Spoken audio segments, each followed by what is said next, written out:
We end this chapter with a quick discussion on the environment in which children learn. And research shows that young children learn in a variety of settings, and that also quality matters. So there is no consensus on whether a home environment is better than a preschool environment, or a preschool environment is necessarily better than a home environment. What matters is really that interaction and the quality of that interaction that is being given to the child. Program goal is usually one way to sort through those various programs that are out there, and they come in one of three types. We have the child-centered program, a teacher-directed program, and then an intervention program.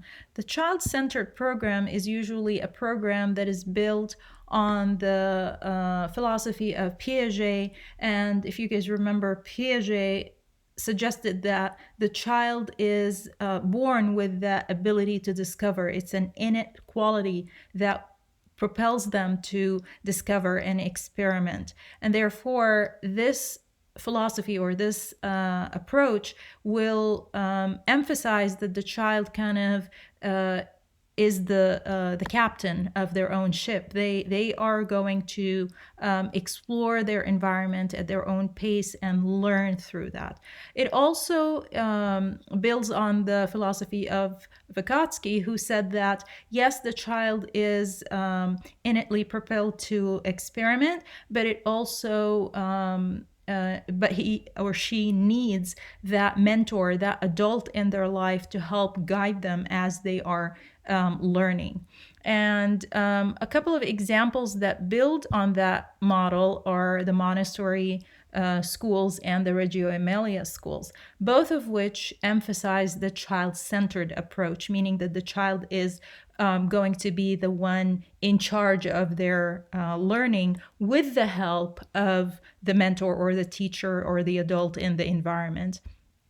Maria Montessori was the one that originally built a small school back in 1907 in Italy, and her purpose was to actually kind of collect children from the slums of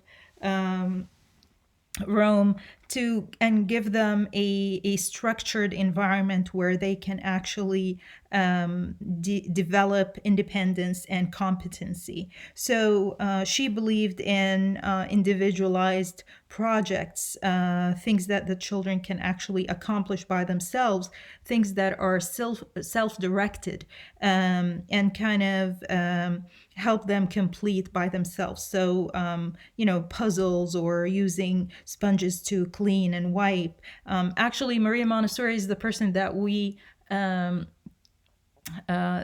owe gratitude to when you see a child-sized environment, such as tables and chairs that are actually made for children. So she is the proponent of that structured environment that helps the child feels that this is their environment and they can accomplish and do things on their own. Of course, Maria Montessori is the originator of the philosophy, but the Montessori philosophy has grown and blossomed in the years after, and there's a lot of Montessori schools here in the United States.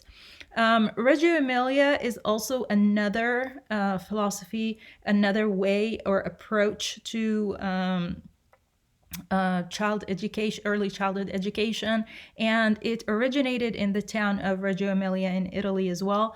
But the approach that this school takes is actually encouraging the creativity of the child. So basically, it's the majority of Reggio Emilia schools have a kind of like a studio, and an art studio where they can explore and experiment with different projects. There is no set curriculum for them to the whole class to do at the same time. It's really based on what the child wants to investigate that day, and the child can be aided in their discovery. And it could be a group project where all of them are learning about one thing at the same time, but the teacher doesn't walk in with a pre-planned lesson that the children have to accomplish. The other type is what we said, the teacher directed program. And this is a completely opposite of the other approach. This is where the teacher actually will be the one originating the plan. So she is the one that is being inspired by behaviorism, which means that I can teach you a skill if I keep drilling it and reinforcing it and teaching it to you step by step until you learn it and master it. This is how we see the majority of our elementary school education carried. The teacher will decide that we have to learn this set of letters or numbers or shapes or colors by the end of the year, and every day is pretty much a lesson that reinforces those goals until the year ends. So there is a clear set plan. There is a distinction between work and play, and it is driven by the teacher, not by the child's interest. The third type is what is called intervention programs, and the most known program that falls under this is Head Start. This is a program that originated back in 1965. It's a federally funded program that really was intended to target the low-income children and kind of bridge the gap between children who are incoming into the public school system with no preschool experience, no exposure, and therefore they were falling behind. So the government decided to give them that bump, give them that preschool experience, and give them that quality environment as a head start before they can start schooling.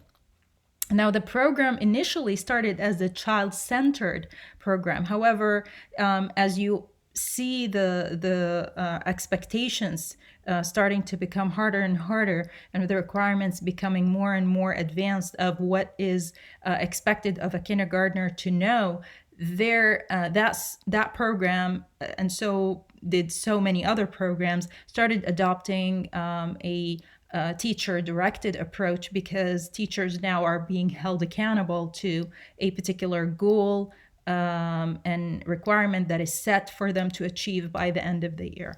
Of course, this program benefited the majority that it was intended for to benefit is the children that are coming from low-income households or rural areas that do not have a quality home experience or interaction. And slowly, that program was supposed to give them that extra support. However, many of those who qualify for the program, particularly Hispanic children, do not enroll due to some fears that the parents might have because of political reasons.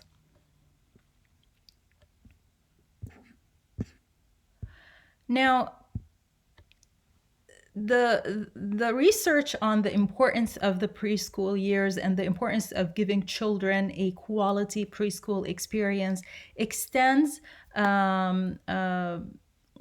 through so many research studies. Some of them are actually what we call longitudinal studies. And if you guys remember from chapter 1, we said that a longitudinal study is one that kind of followed the same subject from the beginning until the end, or through many years of their development.